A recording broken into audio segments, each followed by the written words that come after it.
જય શ્રી કૃષ્ણ, જય માતાજી, હર હર મહાદેવ। 1 મે 2026 શુક્રવારના બુદ્ધ પૂર્ણિમા છે, તો આપણે ગૌતમ બુદ્ધ વિશે થોડુંક જાણશું। અહિંસા, કરુણા અને મનની શાંતિના પાઠ શીખવ્યા હોય તો ગૌતમ બુદ્ધ। તો બુદ્ધ પૂર્ણિમા બૌદ્ધ ધર્મના સ્થાપક અને માનવતાના મહાન શિક્ષક ગૌતમ બુદ્ધનું મૂળ નામ સિદ્ધાર્થ હતું।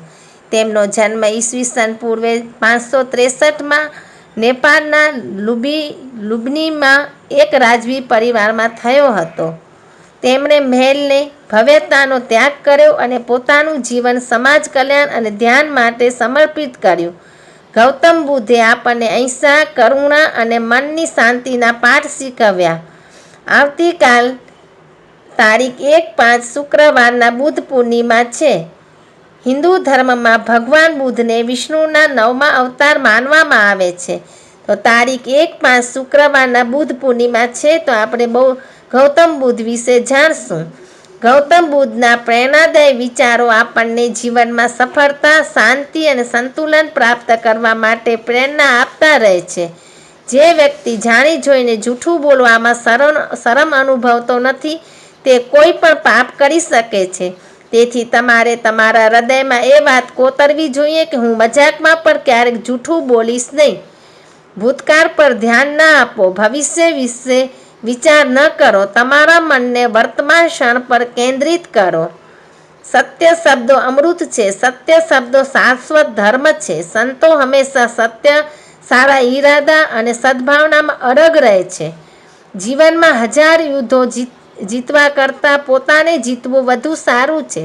પછી વિજય હંમેશા તમારો જ રહેશે, કોઈ તેને તમારી પાસેથી છીનવી શકશે નહીં।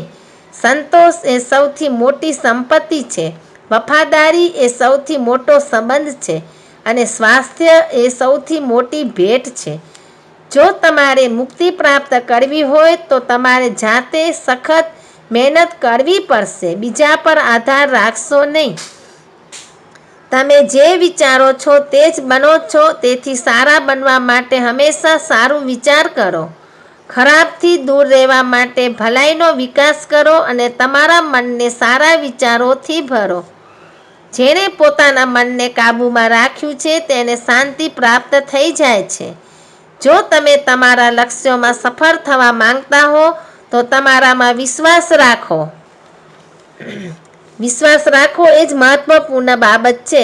શ્રદ્ધા વિના પ્રેમ અશક્ય છે અને પ્રેમ વિના ભગવાનને મળવું પણ અશક્ય છે। તમારો ભૂતકાળ ગમે તેટલો મુશ્કેલ હોય, તમે હંમેશા નવી શરૂઆત કરી શકો છો। જે વ્યક્તિ ફરિયાદ કરતી રહે છે તે જીવનમાં ક્યારેય ખુશ રહી શકતી નથી। સુખનો કોઈ રસ્તો નથી, પણ સુખ પોતે જ રસ્તો છે। દુનિયામાં ગમે તેટલી કિંમતી વસ્તુ હોય, પણ ઊંઘ, સુખ અને શાંતિથી વધુ કિંમતી કંઈ જ નથી। જ્યારે કોઈના સાથથી તમારા વિચારો શુદ્ધ થવા લાગે છે, ત્યારે તમારે સમજવું જોઈએ કે તે કોઈ સામાન્ય વ્યક્તિ નથી। ભગવાન ક્યારેય કોઈનું ભાગ્ય લખતા નથી, પણ માણસના વિચારો, વર્તન અને તેના કાર્યો તેનું ભાગ્ય લખે છે। ક્રોધ એ માણસનો સૌથી મોટો દુશ્મન છે, તેથી માણસે પોતાના ક્રોધ પર કાબૂ રાખવો જોઈએ। ગુસ્સામાં હજારો ખોટા શબ્દો બોલવા કરતાં મૌન એક એવો શબ્દ છે જે જીવનમાં શાંતિ લાવે છે। જો તમારે ખરાબ વિચારોથી દૂર રહેવું હોય તો એક જ રસ્તો છે, સારા વિચારોને તમારા જીવનમાં આવવા દો। જે વ્યક્તિ થોડી વસ્તુમાં ખુશ છે તેને સૌથી વધુ ખુશી મળે છે। તેથી તમારી પાસે જે છે તેનાથી તમે ખુશ રહો। જે વ્યક્તિ ટીકા સાંભળ્યા પછી પણ શાંત રહે છે તે આખી દુનિયા જીતી શકે છે।